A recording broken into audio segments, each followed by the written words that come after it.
بسم الله الحمد لله والصلاة والسلام على رسول الله.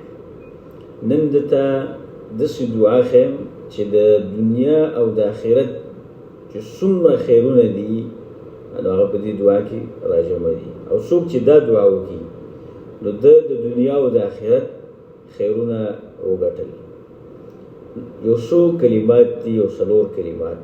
رسول صلی الله علیه وسلم صحابي ته وایي کله چې ته دعا کې داسې دعا کوه: اللهم اغفر لي، یا الله بخښنه راته وکړي، وارحمني، رحم را باندې وکړي، وعافني، او مال عافیت راکړي، صحت را راکړي د مرضونو نه، د مسلو نه، د دنیا د آفتونو، د قرضونو، جسدي مرضونو د دې نه مې وساتي.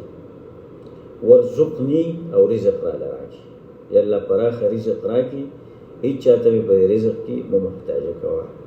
نو دا داسې دعا ده. رسول صلی الله علیه وسلم وایي: فإن هؤلاء تجمع لك دنیاک و آخرتک.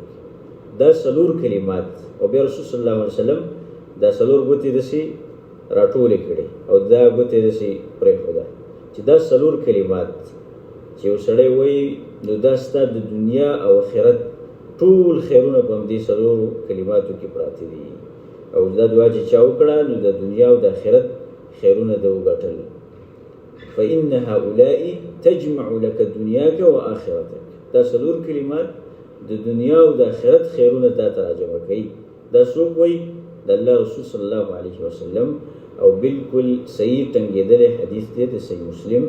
هسې وظیفه نه ده چې بعضې خلک نن سبا وظیفې ښیي خلکو ته، او د ځان نه جوړې کړي کتابونه او وظیفې خلکو ته بیانوي.